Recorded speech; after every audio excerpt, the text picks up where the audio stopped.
evening, welcome to our channel. If you're new to our channel, we have just watched the Michael Jackson documentary. The first half of the Michael Jackson documentary. Leaving Neverland. I have to say, a grueling watch. Really grueling. I have to excuse you if the door suddenly goes because our kids are coming back. Our daughters are coming back. I wasn't quite prepared for how, it sounds ridiculous, I wasn't quite prepared for how explicit it was going to get, if I'm honest.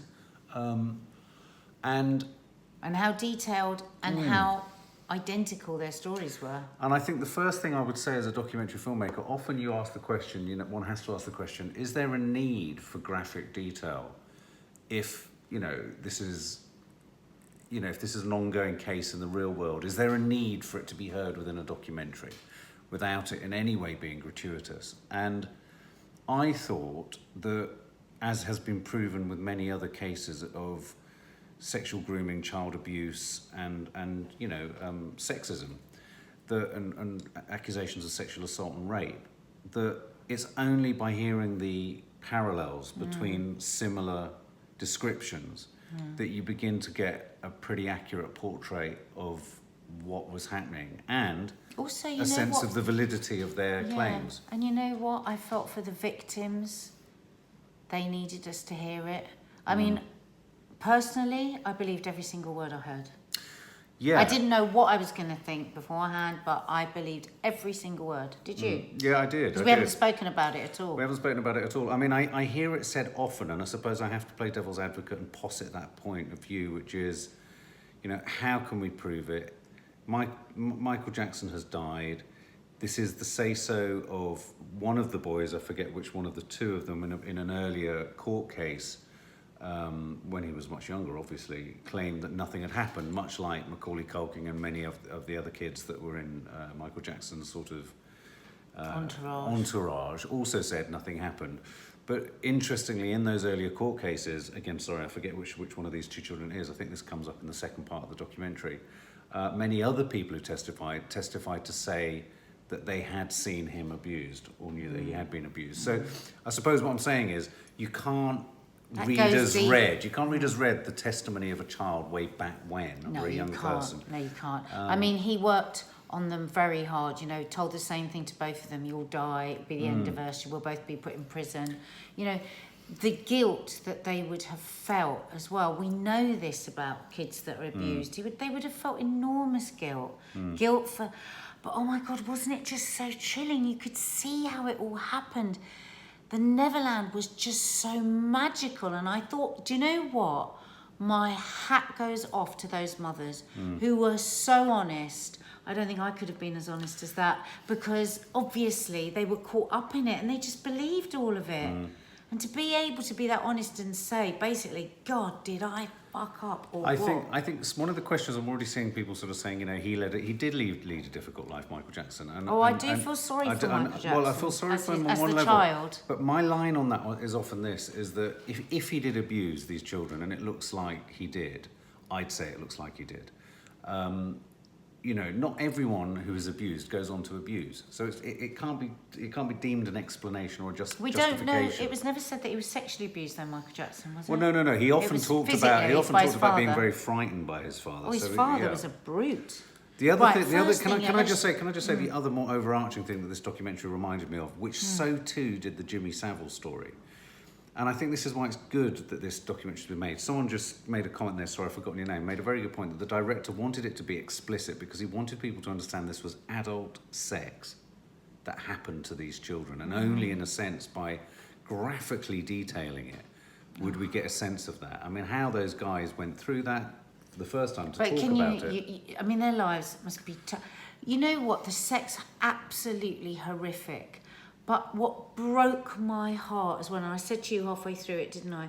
Can you imagine the humiliation that they felt because they believed that Michael had seen something in them because they were special and they were talented. That's heartbreaking. And just him not calling and...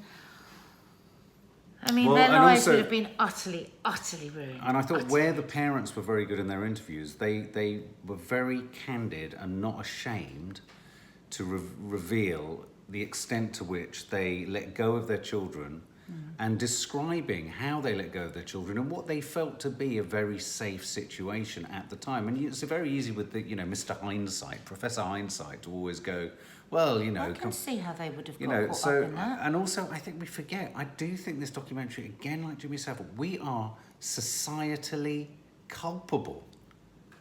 Well, yeah, but only through innocence, because you can't think something that horrific would happen. I know, but we all characterise it. I just want to read this out. JCS 1728, the most successful paedophiles groom not only the child but the parents too. Bam. That's what I mean, I didn't feel anger towards the parents at all. I felt that they had been groomed in exactly the same way that the boys had. Well, I think his grooming was as well. I mean, it was a sort of. I think he was more sinister and considered in his grooming of the parents, in fact. I mean... It's like I was thinking the little one, I can't remember which one's which now, but the one who had literally absorbed his whole life, was absorbed by Michael Jackson. He said, I woke up in the morning and on every part of my wall was posted of him. He danced the whole time, played videos. He was 5. He was 5. Now imagine your little kid absolutely idolises this pop star who's terribly kind, terribly soft-spoken. I'm trying to think of... Well, for me, it was Donny Osmond, and I absolutely I loved the Jacksons as well. Donny Osmond. My mum probably would have been over the moon that Donny Osmond said, oh, do you want to come over? Do you want to... You would have been just happy for your child that they were meeting their hero. And that's how it began. And I thought she was very honest, that woman, about how she became a bit of the stage school mother, pushy mother, and how her head was completely turned. She left her husband. Both marriages broke up, interestingly, and he did that. But I do think we are all culpable. I mean, I think we all knew he was odd. We all knew Savile was odd. We all heard stories about them both. We all thought it was a bit quirky. There were cases being brought before courts way before Jackson was dead. He had enough money to keep fanning it away in his lifetime. I know people keep saying he's dead, we mustn't judge him. Well, because when he was alive, he had the economic clout to keep pushing it away, buying people off. Do we believe the same of Jimmy Savile? I mean, do we think we shouldn't say anything about Jimmy Savile? No. I'm talking about the fact that we were socially responsible. I do feel... I felt watching it responsible, partly responsible in the way that the parents probably do, and thinking... this was just strange. The man was we all, some of us, I remember saying, he's just a plain old weirdo, and you would be shot down for not accepting him as an eccentric. And I do think the arts sometimes can get away with this. People in the creative arts, I'd love to know how many painters who were painting nudes way back in the day were pervs. I mean, I seriously mean it. I just think that it's easy to dismiss someone as a creative curiosity. And they get away with hell. Nick T says, makes me angry that some fans just blindly... I mean, we were all fans. I mean, that Thriller video was appointment to view, It was one of the most exciting nights ever on television. Sorry, it's our girls just come in. Go upstairs and get ready for bed, sweetheart. Yeah, so we were all fans, but you can't... I mean, we all used to watch Jim Will Fix It. You can't...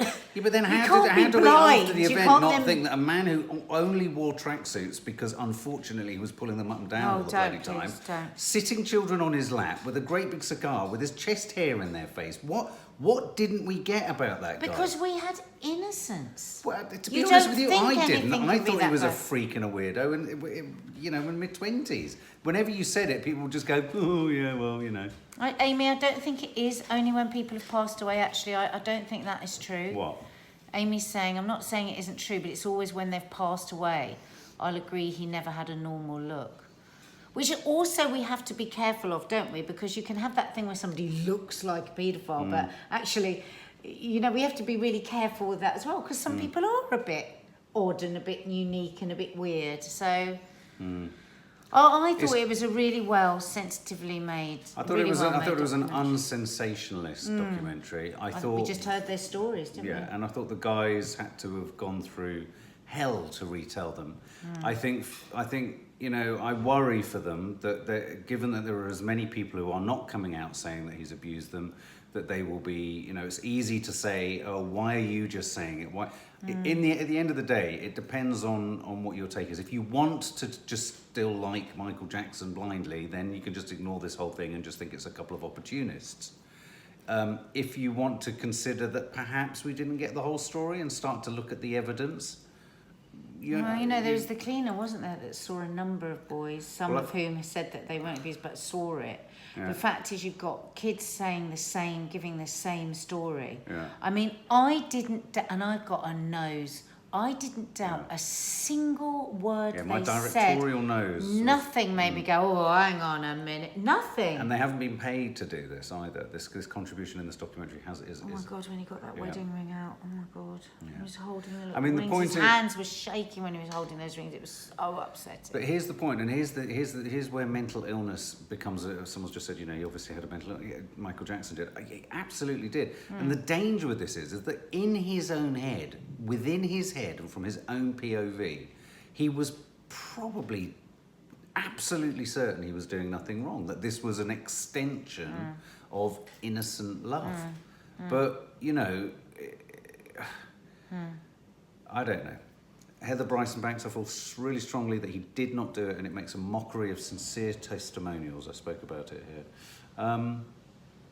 Well, we'll have a look at what you say there, we'll have a look at what you say. Yeah, can you say why you feel that strongly that he didn't? Proof and confession Tracy, from it's Latoya true. Jackson. Why were there only little boys that stayed there and not little girls? If you love children, why wouldn't there be girls as well? It's a good point, Tracy. I mean, for me, nobody can change my mind. Nobody can change my mind. I listened to every single word, and I believe those boys and their parents. I thought that the mothers were extraordinary women who made the most terrible judgment. But any of us couldn't we? Any of us could have our head turns. I thought it was very good in the way that parents got their heads turned too. I thought it was a salutary tale about how, in almost all situations as parents, when you're taking your kids into new situations, you're wanting to be charmed too by a situation. I thought it was a very good documentary at showing you the allure of getting on stage, showing the footage of the boys dancing on stage. I mean, they were made the centre of Michael Jackson's show. I mean, imagine that. That would have been like dying and going to heaven. It was fascinating, wasn't it, when he said, it was a sensory overload. I was on stage, I was looking at, and they showed the clip of Michael going, come on, and he's still there. Well, that was a 5-year-old. Absolutely intoxicated by the lights, by the people, by the fame, by meeting his absolute God, this God, and who'd chosen him. Oh, it makes my skin crawl. Someone's saying really here, look, does. Confessions of a Jackson family member, 3 videos of Latoya Jackson on details of Michael Jackson. We'll check out that link as well. I mean, the other thing I thought the documentary did very well was it parked all of those moments that were key sort of career moments in Jackson's life. And I remember them evocatively. It started with Thriller, and it was a very clever kind of sleight of hand, I thought, by the director, because I was taken back to the captivating excitement of Thriller.